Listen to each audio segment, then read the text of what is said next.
Throughout history, there have been many causes for wars. Surprise attacks, broken marriages, unpaid debts, and of course, good old greed. However, an 18th century war between Great Britain and Spain had perhaps the oddest genesis of all, a severed ear. Learn more about the War of Jenkins Ear on this episode of Everything Everywhere Daily.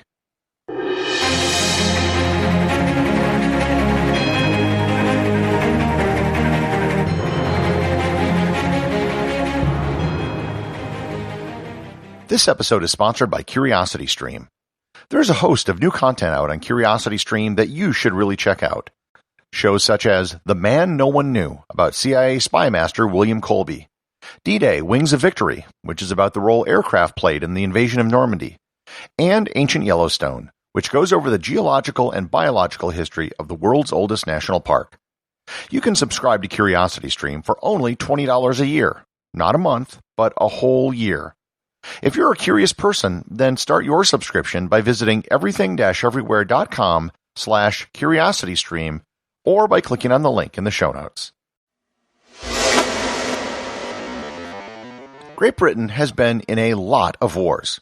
Of the 193 countries in the United Nations, they have controlled, fought in, or against 171 of the countries, and that's just since 1707. By the same token, Spain has also been in a lot of wars. Not quite as many as the UK, but still a lot. So it shouldn't come as any surprise that the two countries fought against each other, several times in fact. The particular war in question took place in the 18th century. The backdrop was the economic and military competition between the two countries in the Caribbean. In the 18th century, the Caribbean was big business. Sugar, molasses, rum, indigo, rice, and other crops brought in enormous amounts of money to the colonial powers back in Europe. All of this, of course, was done on the backs of slave labor, which was imported from Africa. This last point about slave labor was actually an important part of this war. In 1713, after the War of Spanish Succession, in the Treaty of Utrecht, the British were granted the right to import 5,000 slaves per year into Spanish ports, as well as 2 ships per year carrying 500 tons of goods. In the 1729 Treaty of Seville, the Spanish were given the right to inspect British trading ships to ensure that the British were honoring their treaty obligations. Over time, the Spanish became suspicious of the British and began exercising their right to board ships. The event which sparked the war, and gave it its name, occurred in 1731 off the coast of modern-day Florida. The British trading ship Rebecca was boarded by the Spanish patrol boat La Isabela. The Spanish ship was looking for contraband goods which might be headed to Spanish markets. The Spanish captain, Julio Leon Fendino, boarded the Rebecca and confronted the British captain, Robert Jenkins. After an argument on the ship, the Spanish captain Fendino drew his dagger, cut off the ear of Captain Jenkins, and said, quote, "Go and tell your king that I will do the same if he dares to do the same," unquote. At this point, you might think that with Captain Jenkins having lost his ear, and with such a thing as the War of Jenkins Ear, the two countries must have rushed to war over the incident. They did not. In fact, the entire incident was forgotten for years. In 1732, Britain established their colony of Georgia, which bordered the Spanish colony of Florida. This led to an increase in tensions between the two countries. These tensions only increased when in 1733, Louis XV of France and his uncle Philip V of Spain signed a treaty to form an alliance between the two countries. With increased harassment of British ships, the British were looking for an excuse to go to war. In 1738, Robert Jenkins was asked to testify in Parliament and show the ministers what was left of his ear. The next year, in 1739, the British declared war against Spain, a full 8 years after Robert Jenkins lost his ear. Both Britain and Spain assumed that with the commencement of war, France would join the side of Spain. However, that didn't happen. France remained neutral. However, this threat of French involvement hung over the next several years. Britain had an advantage over the Spanish on the sea, but that advantage would evaporate if France and Spain were to combine their fleets. This fear meant that the British held most of their fleet close to home from the years 1739 to 1742. There was a fear of a joint Spanish-French invasion of the island, and they needed to defend themselves.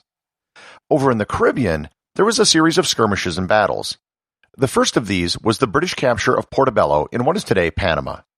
Prior to this, the Spanish conducted all of their trade from the Americas to Spain twice a year, with all of their ships assembling in only 2 ports, Portobello and Veracruz. They would then all sail to Cadiz in a giant flotilla for protection.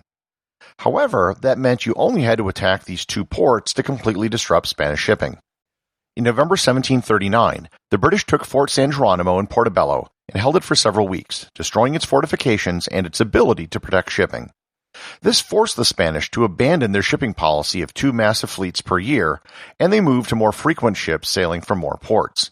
It was considered a huge victory back in Britain, and the song Rule Britannia was written in celebration. They then attempted to attack the Spanish fortification in Cartagena in what is today Colombia, but they were repelled. They then turned their attention back to Panama, where they destroyed the fortress of San Lorenzo el Real Charges. In 1740 and 1741, they tried 2 more attempts to take Cartagena, but were unsuccessful. An expedition led by Commodore George Anson set out to capture Spanish possessions in the Pacific. The expedition took 3 years, resulted in a circumnavigation of the globe, and the capture of some Spanish gold galleons which traveled between Acapulco and Manila. They also lost 90% of their crew. The whole Mexican-Philippines trade route is actually a really interesting subject and is probably worth an episode of itself in the future. The other front of the war was between Georgia and Florida. In 1740, British settlers in Georgia led a raid into Florida and laid siege to the town of St. Augustine. After a month, they gave up and returned home. Likewise, there were Spanish raiding parties that went over the border into Georgia as well in 1742. None of the efforts by either the Spanish or the British on the mainland were successful. By 1742, the War of Jenkins Ear had become more or less merged into the War of Austrian Succession, which was a much larger and more widespread war on the European continent. With the death of Philip V in Spain in 1746, the new Spanish king Ferdinand VI was far more favorable towards Britain. With the resolution of the War of Austrian Succession, Spain and Britain signed the Treaty of Madrid, which resolved their outstanding trade issues. The War of Jenkins Ear is mostly forgotten, save for its very unique name, which is only described that way in English. There wasn't much of a lasting impact to either side. The only place which still honors the war is at the Wormslow Plantation Historic Site in Georgia, where one of the Spanish raids into Georgia took place. They celebrate the War of Jenkins Ear on the last Saturday of May every year. Executive producer of Everything Everywhere Daily is James Makala. The associate producer is Thor Thompson. Remember to leave a 5-star review to get your review read on the show. They can be left at Apple Podcasts, Podcast Republic, or wherever you listen to the show. Also, you can help support the show over at Patreon.com. Patrons can get merchandise like t-shirts and hoodies, as well as having direct access to provide suggestions for future episodes.